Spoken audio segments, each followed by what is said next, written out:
ask how old you are? I'm 88. And still working?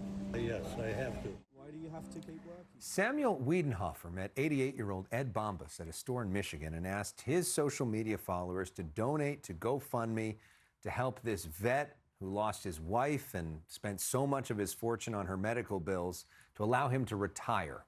Here's what happened just a few days later. We've raised you $1.77 million.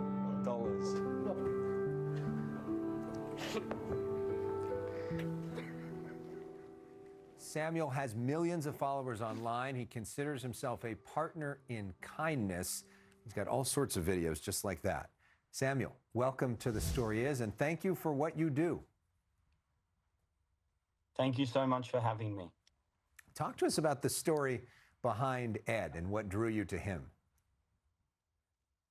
Yeah, it's absolutely unbelievable. I was connected through Ed, through a Facebook comment, someone saying they knew an elderly man in his 80s who still had to work. I didn't know too much about his story. However, something just came to me like I had to do something for him. And then I decided, to go up and approach him at Maya in Brighton, Michigan. And that's when everything changed for him. So it was a completely random interaction and, yeah, right on the spot. Talk about your emotions in that moment that we were looking at right there of the check being unveiled and knowing that your platform has allowed this man's life to change in such a profound way. Yeah, honestly, it's absolutely unbelievable. It doesn't feel real. That moment to me still doesn't feel real. I remember later that night just bursting into tears and crying because, yeah, things don't really hit me in the moment. And of course, giving a $1.77 million check, it just doesn't feel like it's something that could actually happen with an online community. And it did. So, yeah, it definitely hit me later, the emotion, but just seeing him, crying, especially like Ed crying, it just breaks my heart into pieces. So talk about how you got your start in this field. Of course. So when I was 10 years old, I lost my auntie Rosie to suicide. I remember I was in the lounge room one day and my mum was having a shower. And I just remember, picking up the phone to my uncle. And I was a 10-year-old kid. I was swearing at my mum, get out the shower, something's really not okay. And yeah, she rushed off with my dad. And I found out my, auntie took her own life. And growing up, I always struggled with my own depression and mental health, and I just knew there needed to be more kindness in the world. I knew I needed to do something to spread awareness and honor of her, and that's how this all came about. That's where it started. And so we've got some images of all the good that you've done over the years, reaching out to people, starting sort of small, right, with small acts of kindness. Now you've connected people with some of these big celebrities all around the world, including from the world of sport and actors and all the rest of it. How do you sort of choose? How do you go about this process of deciding what to act upon? Yeah, definitely. It's kind of just, I don't know, I get that gut feeling. So, we do a lot of things. For example, there, I reach out to a lot of foundations and try and find cancer warriors and, try and make their biggest dreams come true. It's something that I hold very close to my heart after, doing a lot of amazing experiences for kids battling cancer. It means the absolute world to me to make these moments happen. You see with Trey Young, you see with Saquon Barkley, a lot of these sports stars want to be involved in these amazing, simple acts of kindness. And it truly, a moment like that can change a children's life in his life battling cancer. So it means the world to me to make moments like that happen. And of course, many other moments also.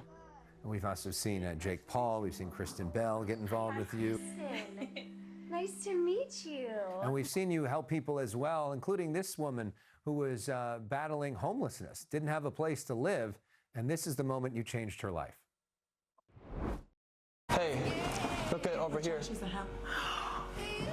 Look at your joke. Look at that.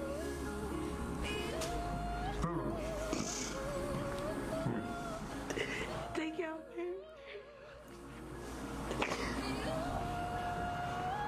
Even after the price of this house is done, You'll still have $400,000 that you can use towards your future. This is so amazing. I remember when I used to work at ABC7 here in Los Angeles, I for many years hosted a series called Pay It Forward where I did surprises for people. And it was the most Beautiful. fulfilling thing that I ever did. And it changed me as a person. And I'm wondering how doing this has changed you. Oh, absolutely. My mental health when I was younger was really bad. And truly, what saved my life is being able to help anyone. I think it's the best feeling in the world, when you can just brighten someone's day, when you can make someone smile. You receive such like there's a chemical in your brain, right? Like it releases dopamine and you just feel so good. Like there's no better feeling. And it's truly, the one reason I'm here today is just being able to be in a position to be kind. I know everyone can be kind, even if it's simple hug, compliment, a simple flower. That's where all this mission started. So, yeah, there's no better feeling than, in the entire world. So how can people get involved? How can they get that feeling? Of course, well, I think anything, to be kind to someone, all you have to do, like I said, is it starts with a compliment, a hug, volunteering, I think, many kids especially like kind of need that mentorship. I don't think schools teach kindness enough, and to know that, they can watch a video on social media and learn how to be kind. There needs to be a lot more of it. So, yeah, definitely, follow your Lawn Mow journey as well. We're going to do many more amazing things. And, I always think of ways my followers can be part of it more as well. So, yeah, it's a blessing to be able to do this.